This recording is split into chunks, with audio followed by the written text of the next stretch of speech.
somos absolutamente respetuosos de la independencia de los jueces del Estado, el Congreso de la República, y recibe opiniones de muchas personas. En este caso, los embajadores envían su opinión, pero yo comparto con ustedes que nosotros somos un país soberano, y el Congreso de la República sabrá aquilatar la opinión como aquilatan muchas otras opiniones.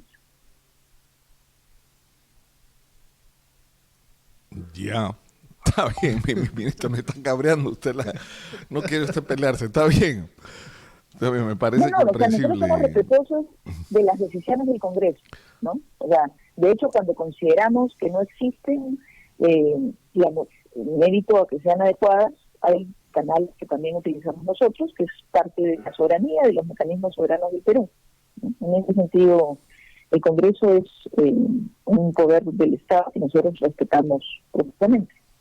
Y a nivel del Ejecutivo, por ejemplo, ¿cuál es su punto de vista? Es decir, ¿cuál es la percepción que tienen luego de este documento que ha sido enviado? Como le digo, mucha gente envía opiniones, a nosotros también muchas personas nos envían opiniones sobre el proceder que tenemos o de las cosas que aprobamos, pero no necesariamente en todos los casos las tomamos. O sea, son opiniones. Estoy viendo, ministra, que la carta ha sido enviada a Martín Vizcarra, ¿no? A José Luis Lecaro, presidente del Poder Judicial, a Vicente Ceballos, presidente del Consejo de Ministros, a la ministra de Economía, al ministro de Relaciones Exteriores, al ministro de Salud, al ministro de Transportes, al jefe de Ocitrán, al defensor del pueblo, al Contralor General de la República, al presidente del Banco Central de Reserva, al presidente del Consejo Fiscal, al alcalde de Lima y finalmente a la presidencia afín, que no sé qué tiene que ver porque no es autoridad de ningún tipo, representa a la agrupación de empresas que invierten en el país, pero en fin. Por eso le digo, nosotros recibimos opiniones, recibimos sugerencias, propuestas de muchos actores y se van evaluando. En este caso, el Congreso de la República, sobre lo que ha aprobado, tendrá que evaluar la opinión que le han alcanzado. De acuerdo. Ahora, esto para dejar el tema, para no dejar el tema ahí en el aire, hay una discusión aquí pendiente, ministra. Es cierto que la decisión de suspender el cobro de peajes le causa un perjuicio a las concesionarias, pero es cierto que esta discusión tiene que plantearse en el contexto no solo de la emergencia por el COVID por un lado, sino por el otro lado, en lo que lamentablemente, como señalaba hace unos minutos, no hemos hecho, que es una revisión exhaustiva de todo el sistema de contrataciones y concesiones en el país. Eso dice, hemos visto los casos que se han judicializado individualmente, ¿no es cierto? Corrupción en Ruta de Lima, corrupción en la línea amarilla, corrupción en las concesiones en el norte, es decir, pero no estamos hablando de hechos aislados, estamos hablando de todo un sistema. Entonces, no se puede hablar del tema de las concesiones sin incluir el tema de la corrupción, pues no tiene sentido. Ahora, no hemos avanzado, pues ¿no? en esa dirección. O sea, por eso yo creo que tenemos que ser todos respetuosos, es de los mecanismos que ponen.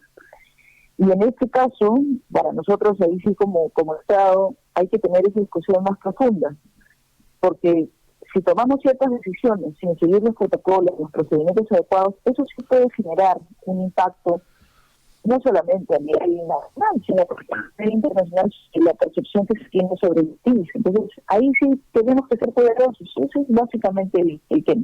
Somos un país soberano, por supuesto, y eso es lo que tenemos que hacer, respetar los procedimientos también. Ahora, ¿qué tanto de lo que hace el Congreso de la República en este tipo de situaciones afecta directamente la imagen del país en el contexto de lo que significan las inversiones y más aún en una situación tan dramática como la que estamos enfrentando? ¿Cuál es su lectura al respecto? Bueno, sin duda, hay decisiones que efectivamente afectan, por supuesto, la predictibilidad que como país nosotros damos. Y eso es lo que en realidad está en juego.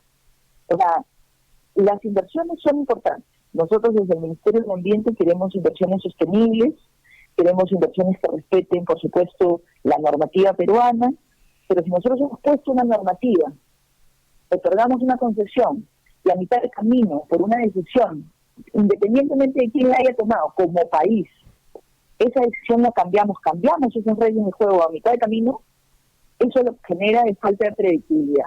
Entonces, los mejores inversionistas del mundo... Pero ministra, lo que eso dicen está pasando en todas partes del mundo por la emergencia. O sea, el gobierno del señor Donald Trump ha embargado cargamentos que iban destinados a otros países porque llevaban productos que consideraba el gobierno norteamericano que eran vitales para la salud de los norteamericanos. Y punto, Exacto, se acabaron los tratados, los convenios, las reglas, los contratos. Lo que primó es el interés de la sociedad norteamericana. Es una pandemia. Para la salud, pero no solamente eso, sino que aprueban dispositivos que permitan hacer eso. Nosotros lo acabamos de hacer, por ejemplo, con el oxígeno, ¿no? Pero hay procedimientos. Lo único que nosotros decimos es respetemos los procedimientos. Y un procedimiento en este caso es justamente aprobar el marco normativo que permite tomar ese tipo de decisiones. En el oxígeno, en el Perú, teníamos un problema, ¿no? El oxígeno en este momento para salvar vidas es vital. Pues teníamos que tomar la decisión de hacer que efectivamente todos reconozcamos que ese insumo es crítico. Y esa es la decisión que tomamos. Aprobamos el marco normativo y lo que hemos hecho ha sido hacer el cambio que se necesitaba para permitir justamente que podamos tener un sistema que haga que cualquier oxígeno, cualquier caso que tengamos en este sentido, debe ser realizado para la vida humana. Eso es lo que estamos diciendo. Pero en este caso... Claro, acá en Exitosa hemos sido muy reiterativos. Y yo le digo por qué, ministra, porque estamos en contacto muy estrecho con la gente y estamos todo el tiempo como tomando el pulso de lo que está pasando en la sociedad peruana. Y el tema del oxígeno, que empezó en Iquitos y que lo revelamos en Exitosa y que encendimos la señal de alerta sobre lo que estaba pasando, luego hemos dicho que esto está ocurriendo en el resto del país y que hay que hacer algo urgente. Y ahí han saltado temas también que tienen que cambiar, ¿no es cierto? O sea, hay dos empresas, sobre todo una de ellas, la más grande, el consorcio formado entre Praxair de los Estados Unidos y Linde de Alemania, controla pues de una manera increíble el mercado del oxígeno y además hace que las reglas de juego para las adquisiciones se organicen en función de sus intereses, ¿no? Por ejemplo, eso de decir que solo el oxígeno al 99% es el que es admisible para uso medicinal, y eso no es cierto. La Organización Mundial de la Salud dice que de 93% para arriba es oxígeno medicinal. Y a ver, nuevamente, nosotros estamos tomando las medidas para resolver este problema del oxígeno que creemos que es datos. De hecho, ayer nosotros estuvimos con el presidente de la República en Son de Madre de Dios. No olvidemos además que ayer fue el Día Mundial del... Y como de la visita que hizo el presidente, fuimos a visitar el Hospital de Madre de Dios y una de las cosas que verificamos era el suministro, el abastecimiento que se tiene, no solamente del oxígeno, de mascarillas, de PPs, de todas aquellas cosas que son lo que necesitamos en este momento para enfrentar esta pandemia. Entonces, es parte de lo que tenemos que ir haciendo. Hay cosas que hay que corregir, por supuesto que hay que corregir. Hay cosas que se pueden corregir inmediatamente, hay cosas que, como bien dicen, con respecto al otro tema que conversábamos al principio, necesitan procesos de revisión más profundos, por supuesto que sí. Pero lo que no podemos hacer en este momento es quedarnos sin hacer nada, ¿no? Claro. Esperar que temas que son estructurales, que son profundos, no los claro, es increíble que estemos discutiendo nada. Que los hospitales no tengan sistemas estables y seguros para proveer de oxígeno según sus necesidades, ¿no? Es increíble que estemos en esa discusión, es una señal de lo mal que ha estado y que está nuestro sistema de salud, ¿no? Pero justamente cuando nosotros empezamos esta pandemia, nos dábamos cuenta, y de hecho el Perú es un país que no ha invertido suficientemente en su salud, en su sistema de salud. Nosotros empezamos un proceso de enfrentar la pandemia con un sistema de salud absolutamente precario. Además, enfrentamos una pandemia con temas como la conectividad, que en nuestro país es tan compleja. Justamente parte de lo que hacíamos nosotros ayer en la visita que hemos hecho con el presidente ha sido ir a una comunidad nativa, ¿no? Y en esta comunidad nativa hemos discutido con la población, porque tienen, por supuesto, necesidades importantísimas que hay que satisfacer. Discutíamos con ellos también cómo poder hacerlo mejor, porque ya está, o sea, ya Caliwarma, por ejemplo, nosotros encontramos ayer que el programa Caliwarma ya estaba llevando alimentos a las comunidades. También estamos trabajando en el tema del bono. Ya personas en las comunidades estaban cobrando el bono. Pero todavía hay cosas que necesitamos trabajar. El tema de la inclusión financiera. O sea, ¿por qué nos ha sido tan difícil que la gente pueda cobrar el bono? Porque en este país no existe inclusión financiera. Entonces, cuando se hizo la primera lista de 3 millones de personas, 500.000 personas tenían cuenta bancaria. 500.000. O sea, con eso tenemos un universo sumamente pequeño. Entonces, lograr en un país como el nuestro que esas cosas funcionen es difícil, pero lo estamos haciendo. O sea, nosotros no nos corremos del problema. Ahora, sin embargo, hay temas, o sea, yo entiendo y creo que hemos colaborado en que esto sea así, en encontrar soluciones prácticas y rápidas para que ni siquiera se tenga que importar oxígeno, que es algo de lo que se estuvo hablando, porque estamos absolutamente en capacidad de abastecer nuestras necesidades si hacemos lo que hay que hacer. Pero Pilar Macetti ha dicho ayer que quienes especulan con el oxígeno deben ser tratados como traidores a la patria. Porque es increíble que en los hospitales no haya oxígeno, pero haya gente que sí tiene oxígeno y que habría que averiguar cómo lo consiguieron y que lo vende a unos precios criminales, ¿no? Esta gente merece el peor de los castigos. Y eso, miren, eso es una cosa que revela también que hay cosas que tenemos que cambiar en la sociedad porque nuestros valores no están del lado correcto. O sea, alguien que efectivamente especula por un bien como el oxígeno, que en este momento es tan crítico porque hay vidas que dependen de eso, es una persona que no tiene escrúpulos. Y entonces, si hay alguien que no tiene escrúpulos, hay que sancionarlo absolutamente con todo el peso de la ley, porque su conducta está afectando vidas humanas. Entonces, todo esto, y por eso es que, en general, nosotros como gobierno, si ustedes lo han escuchado en varias oportunidades, estamos justamente promoviendo esta idea de tener una nueva convivencia en la cual podamos ser capaces de reflexionar sobre los valores que como sociedad estamos impulsando. O sea, eso es parte de la reflexión que tenemos que tener. Ahora, ministra, bueno, es interesante, Nicolás, el punto de vista de la ministra respecto a este tema del oxígeno y lo que ha pasado durante esta semana y que hemos evidenciado nosotros y hemos tratado de también darle solución a raíz de las denuncias que se han ido presentando aquí en Exitosa. Pero, ministra, ustedes están no solamente atacando una pandemia o tratando de luchar el país contra una pandemia con un sistema de salud colapsado, sino con un sistema empresarial que está en estos momentos de espalda a la población, porque no se trata solamente del oxígeno que está concentrado, al menos el 80% en un par de empresas, sino también se trata, por ejemplo, del tema de las clínicas que están abusando descaradamente, ¿no?, en el cobro de sus servicios. Estamos hablando además del monopolio de las medicinas.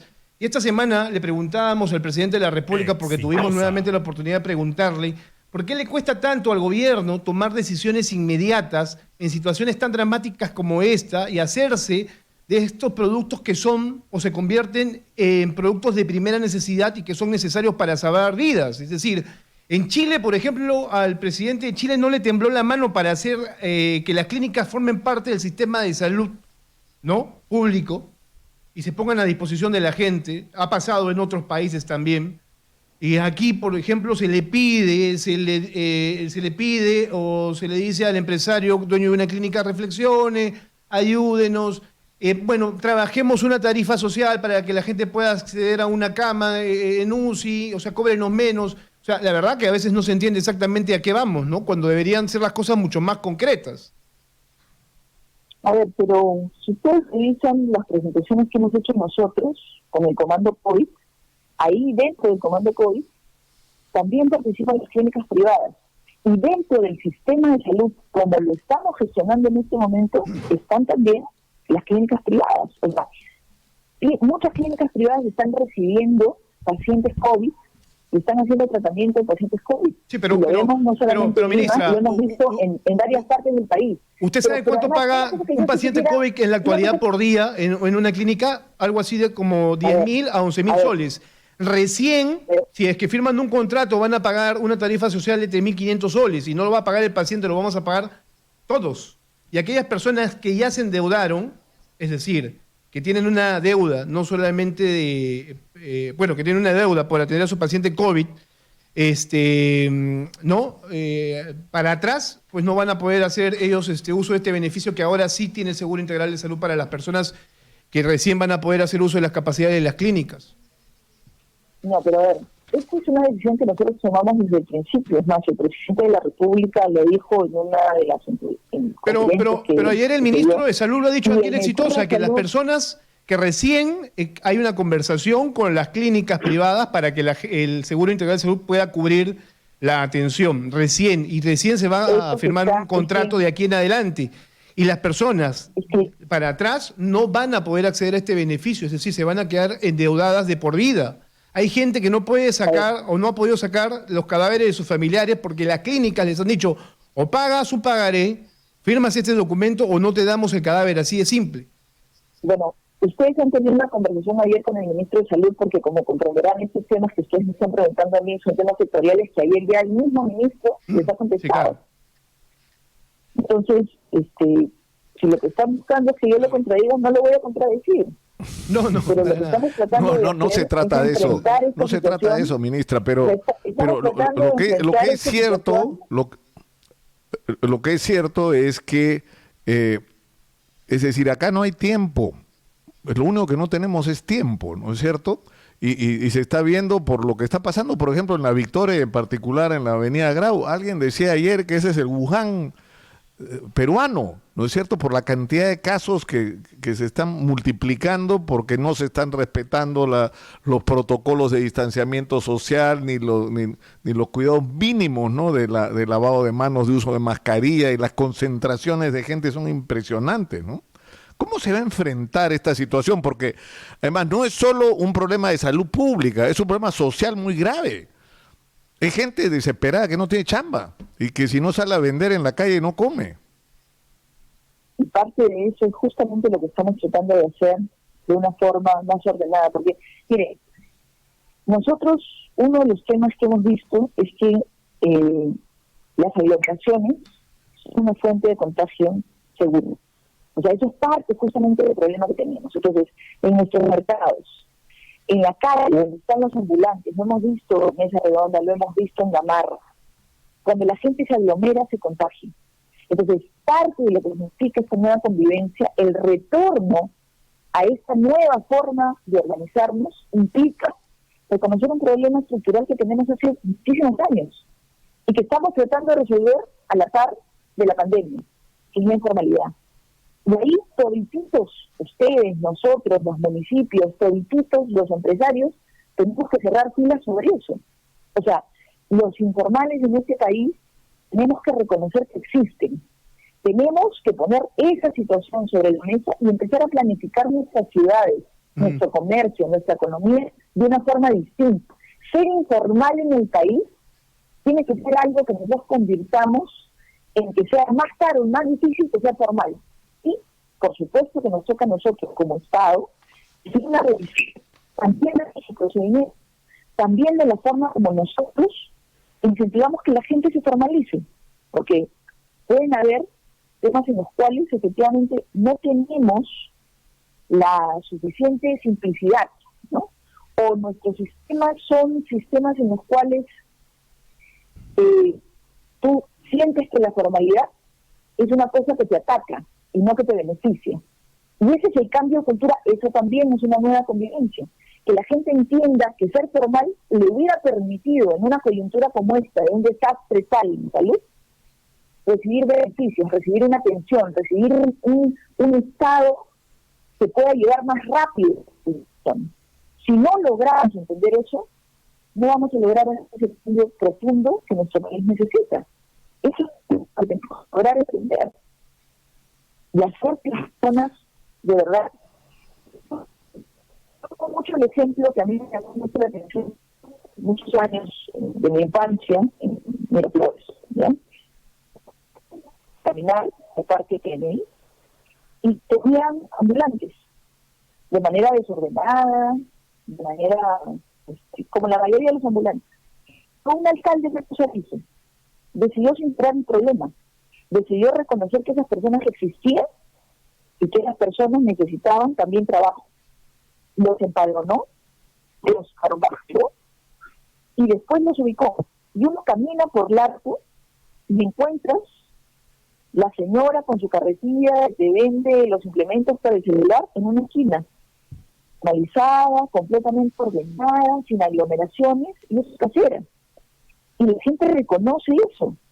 Porque eso no lo podemos hacer planificando el territorio y planificando la labor de la gente, el trabajo de la gente en otros lugares.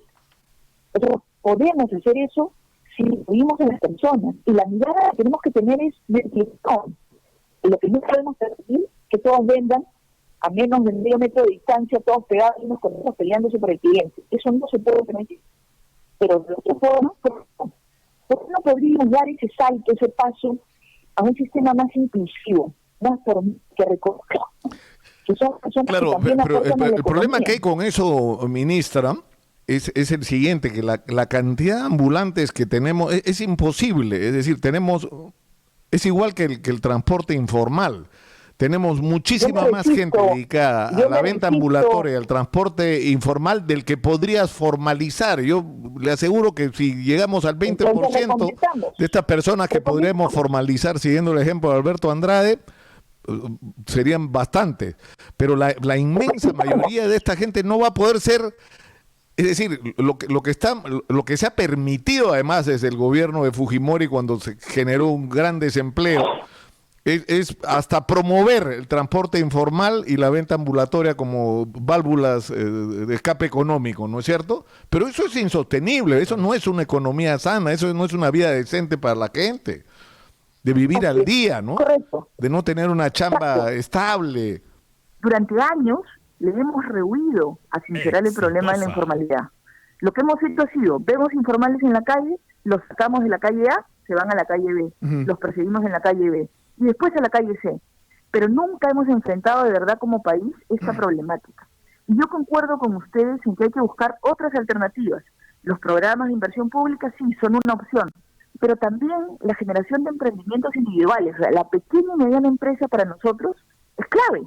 Y en ese sentido, hoy día lo que tenemos que ver es quiénes se pueden formalizar en la actividad que están desarrollando y quiénes se tienen que reconvertir.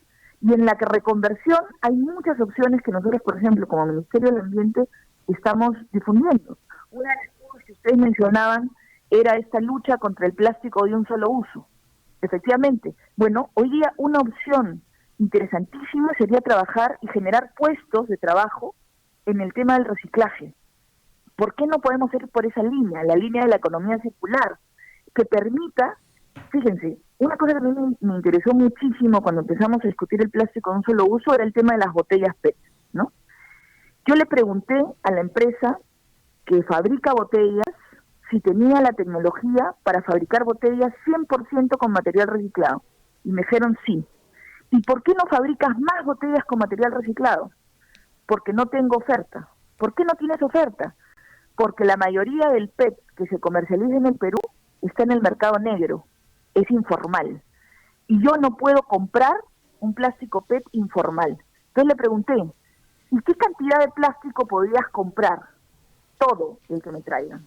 Entonces, no podríamos pensar, y de hecho lo estamos haciendo con los municipios, en formalizar a los recicladores, que estos acopien ese plástico PET, y si hay un mercado seguro que les va a pagar además formalmente, van a poder tener ellos mismos ser formales, acceder a beneficios como el CIS, tener oportunidades en un sistema formal y tener mejor precio, porque lo mejor de toda esta historia es que un reciclador formal puede recibir por su plástico PET mejor precio que lo que le pagan en el mercado negro. Y no solamente el plástico, el vidrio, el cartón, el papel, y las empresas quieren hacerlo, que es el otro lado que generalmente no conversamos, porque generalmente criticamos a las empresas, pero yo me reúno con un montón de empresas que tienen una filosofía distinta. Hace un par de días hacíamos un evento con un grupo de empresas que se llaman Sistema B. ¿Cuál es la filosofía de estas empresas? Ser sostenibles, pero no solamente ser sostenibles, respetar los derechos de sus trabajadores, potenciar las habilidades de sus trabajadores, tener un impacto social positivo. Este tipo de empresas son las que queremos en el país, pero nunca les damos bola, no las difundimos, entonces la gente no se entera que existen y no podemos hacer esa conexión. Uno de los roles más importantes que el Ministerio del Ambiente está tratando de cumplir, además ahora, justamente que ayer hemos celebrado el Día Mundial del Medio Ambiente, es esa conexión entre aquellos que pueden generar recursos que de repente para unos son basura, pero para otros son insumos. Y esos insumos pueden permitir generar todo un mercado completamente distinto al que hemos tenido hasta hoy. Ese es el tipo de cosas que queremos impulsar desde el gobierno y ya lo estamos haciendo. Claro, pero ahora, para regresar a la pregunta, digamos, usted decía, ministra, que hay que tener un diagnóstico adecuado y reconocer la realidad para poder cambiarla, ¿no es cierto? Y una buena parte de quienes se dedican al comercio ambulatorio son personas que no tienen ningún empleo. Y en algunos casos son personas profesionales, ¿ah? En las investigaciones que ha hecho el Instituto Nacional de Estadística e Informática, lo que aparece es sorprendente, la cantidad de maestros, hasta abogados hay de ambulantes, ¿no? Y de las más diferentes profesiones que uno puede imaginar, porque no tienen empleo en aquello para lo que se prepararon, ¿no? Entonces, está claro que las soluciones acá va a ser una parte formalizar a los que se pueda en la actividad del comercio y al resto reconvertirlos en actividades que tienen que ser lo suficientemente atractivas y que debe incluir, por supuesto, en primer lugar, el desarrollo y la promoción de micro y pequeñas empresas. Ahora, eso es algo en lo que hay que trabajar, pero en lo inmediato el problema que tiene la gente es que no tiene para comer. Y ese es el resorte que los está empujando a la calle. Entonces, digamos, un paliativo son los bonos para contener esta ola de gente en la calle. ¿Cómo se va a arreglar este tema? Porque sigue siendo un problema el de la distribución de los bonos y el que la ayuda llegue, ¿no? Ya, a ver, para la zona rural, que es donde hemos tenido quizás un problema por la conectividad del país, ya empezó el tema de transporte de valores con el que trabaja el Ministerio de Desarrollo e Inclusión Social para poder llegar a las zonas más alejadas del país. Pero el problema que tenemos acá en Lima, ¿no? O sea, es que también aquí en Lima tenemos gente que no está dentro del sistema. Se ha permitido, se abrió por 10 días la posibilidad de que la gente se inscriba. Y lo que hemos encontrado es que efectivamente hay un montón de personas que figuraban de repente en el padrón original como miembros de un núcleo familiar. Pero ya ese núcleo se partió, o sea, el papá, la mamá tuvieron 4 hijos, ya cada uno ha formado un hogar. Pero en el sistema figuraba como solo un hogar. Entonces, eso se está corrigiendo gracias a la participación de la gente, porque tenemos que reconocer también que hubo tanta participación de la gente en los primeros días que colapsó el sistema, pero eso es bueno, porque nos han dado información sumamente valiosa. Ya se terminó el proceso y hoy día tenemos ya una información mucho más fidedigna. Y lo que están haciendo en este momento el Ministerio de Desarrollo e Inclusión Social es validar esa información, pero ya se está avanzando. O sea, tenemos más de 5 millones de hogares que han recibido bono. Eso, si lo multiplicamos por un promedio de 4 personas por hogar, estamos hablando de más de 20 millones de personas. Y somos 30. Y una tercera parte del país no necesariamente requiere un bono. O sea, tenemos todavía una cantidad de personas que sí tienen un sueldo, que tienen la posibilidad de seguir trabajando. Entonces, cada día cortamos más la brecha. Sabemos de la urgencia que la gente tiene por comer. Y ahí también hay otras estrategias que se están aperturando, por ejemplo, el tema de los comedores populares. Y lo que hemos discutido en Consejo de Ministros ha sido cómo hacer que los comedores populares puedan recibir más recursos, porque el comedor popular recibe 30% de subsidio, pero el resto es la gestión que tienen, ¿no? Propiamente. Lo que estamos diciendo ahora es, oye, incrementemos el subsidio en este momento de pandemia para que el comedor popular pueda brindar raciones a más bajo costo, con lo cual podríamos llegar a más gente, podríamos resolver el problema de la alimentación, que es el problema crítico en este momento. Estamos también trabajando en el tema de las tarifas, estamos trabajando en varios aspectos, pero lo que tenemos que lograr es, como les decía hace un rato, ¿no? Entender que hay problemas estructurales que tenemos de una vez que reconocer y empezar a resolver. Si no, la pandemia va a pasar y no habremos aprovechado esta oportunidad dolorosa para el país, dolorosa para la gente, para todas las familias que están perdiendo personas que están perdiendo empleos, que están perdiendo medios de subsistencia, sus ahorros. Pero si no aprovechamos esta oportunidad, todo ese sacrificio habrá sido en vano. Y yo creo que somos una sociedad que ya está tratando de hacer esos cambios estructurales profundos. Ministra, para terminar ya esta entrevista, sí sería bueno saber exactamente qué es lo que se está haciendo por este grupo importante de personas que todavía están aquí en Lima a la espera de poder, por ejemplo, trasladarse a sus regiones. En este inicio de la segunda fase se va a permitir, por ejemplo, el transporte interprovincial, pero no sé si eso finalmente los va a terminar beneficiando a ellos. A ver, yo no iría para terminar, porque también teníamos que hablar del Día Mundial de Medio Ambiente. Así que antes de acabar me dejarán un cachito de tiempo para hablar de eso. Pero sí, les voy a sí, claro. este tema de las personas varadas. A ver, nosotros lo que hemos dicho desde el principio es que tenemos que asegurar que las personas se trasladan de manera ordenada y segura. Son los dos componentes fundamentales de todo proceso de traslado. Porque la aglomeración es lo que ayuda al contagio de las personas. O sea, cuando la gente se aglomera, se contagia. Y lo que tenemos que evitar es que la gente se aglomere. Entonces, lo que nosotros hemos establecido es un procedimiento por el cual encontramos personas o tomamos conocimiento de personas que quieren retornar a sus regiones y entonces les brindamos la oportunidad de un albergue que permita que puedan tener condiciones con su familia de estar separados de otros, que no tengan que ir a un mercado, que no tengan que aglomerarse para esperar un traslado, sino que puedan tener espacios por familia para estar separados mientras organizamos el retorno a sus regiones. Y ahí inmediatamente recibimos a las personas, las empadronamos, y esa información se comparte con las regiones, con la Presidencia del Consejo de Ministros, y se inicia el procedimiento que es que el gobierno regional toma conocimiento y envía la solicitud formal de traslado de las personas. ¿Y por qué es esto? Porque hay que asegurar una cuarentena para estas personas. La cuarentena se puede desarrollar en la ciudad de Lima o la cuarentena se puede desarrollar en la región donde van a ir.